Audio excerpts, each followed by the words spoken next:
Hello, I'm Mark Ronson. Welcome to my house.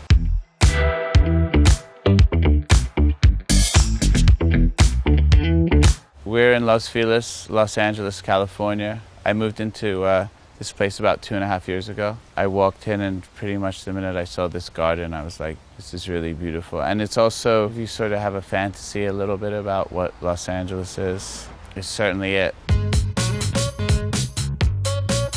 So this house, I'm told, is Spanish. The first time I saw it, it feels so beautiful and expansive growing up in tiny, crowded apartments. And so I walked in and this place felt very wonderful and open. I didn't want to mess too much with the juju of what it is. I mean, if you have all this beautiful Spanish tile and this stuff, there's no point trying to rip it off and putting like a marble floor down. And that's kind of just been the MO about this house. If it ain't broke, don't fix it. So I'm not sure the name of the artist here. No, I'm just kidding. It's Keith Haring. I think growing up in New York in the 80s, there's just something very warm and fuzzy about just seeing the outlines and the classic Keith Haring. And then obviously it was so influenced by, you know, early hip hop culture in New York and breakdancing and all this stuff. So I had this stand built because I just really love the idea of being able to just stand this here. So this is the living room. I guess you can tell I'm sort of into patterns. I like those curtains. I like that print for the couch. Until I kind of got this rug for the room, it was really a little all over the place. Might be someone's idea of a Technicolor nightmare, but I dig it. This piano is rad because it plays itself. As you can imagine, a whole bunch of friends come over and like the gag is that everyone sits behind the piano and's like,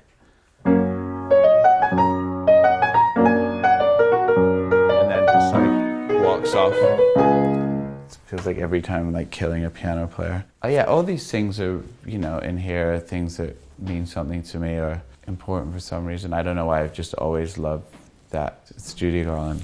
I've always loved that one. That's my sisters, Charlotte and Samantha, me and Lady Gaga playing guitar. This is my favorite thing in here.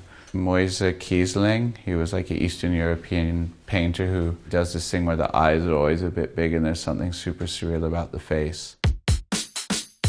This was weirdly a print that we had on a sofa in the house in London, and now it's a wallpaper here. I've probably eaten in here twice in my entire life. I've put some stuff on the table just to at least make it look like people come in here occasionally. This was when Andy Warhol started doing the Campbell soup cans. Campbell's actually turned the print into a dress that you could get in the 60s or whenever it was if you sent in enough proof of purchases from Campbell's soup cans. I wear it occasionally, but usually it just stays around the mannequin. I imagine in the 30s this was like, operator, get me Trafalgar, or whatever, something, 24. This is David Muller, and I went into Bruno Mars' house. He had a similar one. And so I contacted the artist, and he said, if you send me 12 or 13 of your favorite record spines, I'll make you a new one. And the thing is that he makes it so it's the same height as the person that he's doing it for. You know, I didn't want to put like The Clash and Led Zeppelin and the sort of more obvious things, even if I do love that. This is the kitchen, and I guess you would call this a sort of breakfast area. This is this wallpaper that there's a red one that's quite iconic and is in like a lot of Woody Allen and like Wes Anderson films. And I think it's kind of nice in yellow because it makes it sunny. Well, I guess sometimes when you're decorating a house and then you look at it when it's all finished, you're like, oh, I guess I really like yellow and zebras. And then if you kind of look here, weirdly, even though that's like this Liechtenstein print, it actually looks the same as the zebras jumping through the air in here if you kind of look at it in a bit more of an abstract way. So that was another complete accident. Being nostalgic for the 80s and 90s and the music from that era, I put this up because the design of the old cassette almost looks like some kind of installation piece, but it's just a bunch of unopened cassettes. What I notice is whenever people come over here, this always ends up being the island that people congregate. I feel like a good kitchen is just like, if it has good energy, that's just where everybody ends up hanging out. I mean, I have a jazzy menorah right here for my jazzy Jews. This is to play the cassettes, tape deck. What's in here? The B-52s. Well, we won't be able to clear that, so let's just turn that off. Overlay some royalty-free music there. So as you can see, we got a really good price on the wallpaper. Somebody told me that you should put your prized possession or the thing that you want to show off the most about in your guest bathroom, because that's where the most people will see it. This is a letter from my hero, favorite person of all time, Stevie Wonder. Please stop stealing all my ideas. Oh, that's weird. I've never even read it before. I thought this might be a nice place to put 3 things that meant something to me. So this was a gift from Bruno, and I didn't actually know Bruno back then. He performed Valerie at a tribute because it was the MTV Awards, and it happened right after she passed. And then when I became friends with him, when we worked together, he gave me this as a present. I'd like to think in some special way she brought us together. Thanks for everything, Mark, your brother Bruno. What Bruno was saying is because of the music I made with Amy, you know, in some way she definitely did bring us together. This is a song called Uptown Funk that I made with Bruno. This is an album called Record Collection, which probably 7 people have heard of. And this is like the kid who's not as successful or popular, but you root for him. This is the TV room and sitting room. When I came to the house, everything was very white in the classic Spanish sense of what these houses are like. I left it how it was for a while.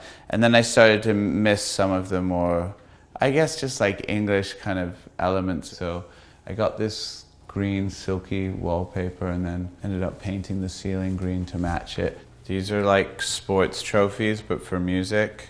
It's always like a bit of a thing, like, okay, how obnoxious is it to like flex? I don't want to put them too much in an obvious place, yet I am proud of them and I might need to impress people when they come to my house every now and then.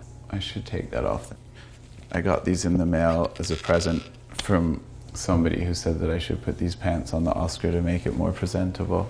And what's cool about behind here is they had all these, in the 20s during Prohibition, they had these like secret hidden bars in the houses, so you would slide the bookshelf and then, you know, drink your Manhattan or whatever it was. I also use it as a panic room. This was built, these record shelves, because records are probably like the biggest mainstay in my life since I've been 18. And some of the records I can just like even see in the shelf and I can recognize from the spine and remember where I bought it, how old I was.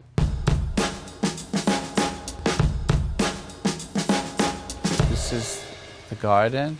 I think it's probably the nicest part of the house. I mean, it was certainly when I came out here, and I think because of the fountains and the trees and all the flowers and everything, it almost feels like you're in some kind of European villa. This was designed by the guy, apparently, that did the Beverly Hills Hotel bungalows. So I guess this has like a little bit of that old Hollywood charm, or that's what I read on Wikipedia. The guest house is actually really lovely. Its square footage is bigger than anywhere I've ever lived in my adult life. And then this is the patio, which is also one of the things I fell in love with. This is a cool Magnavox record player from the 50s. There's a lot of random record players all over this house, actually.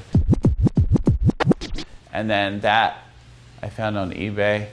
It's not related to me at all. It's just a gas station sign. This is a friend of mine who actually used to be a rapper in this group called Plastic Little. In the Bauer song Harlem Shake, it is his voice saying Harlem Shake, which is actually the sample, which is very random. He's also an artist. The people who lived in the house before me had this as a kid's room, and so they had the Beatrix Potter wallpaper, so I just kind of liked it. It was cute, so I left it. I have a big family, so there's always people coming to stay with me from either England or New York or wherever, and friends and musicians and people traveling in and out of town, so it's nice to have a bunch of extra rooms that you can have people stay in. It's also nice when they leave. This is my bedroom. I guess the most obvious thing is the fact that it's all blue. Like I said, the house being all white was very lovely and airy, and I thought it would be nice to take some areas and make it a little bit more cozy or feel a bit more like English and warm. There's sort of like cool artsy books and then like shove the self-help books like down there where no one can see them.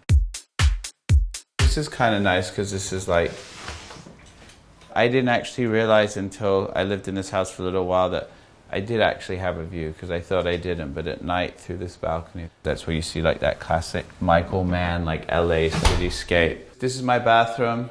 This is sort of my wall of shame of paintings that I accidentally bought on the internet thinking that they were real. When I moved in and, you know, they're showing you, oh, we have a steam shower, you're like, who cares? Like, I'm never gonna use a steam shower. And then after a year of living in here, I used it for the first time. It's actually quite wonderful, so now I'm happy that I have it. I invite friends over and we sit and sweat and complain about stuff.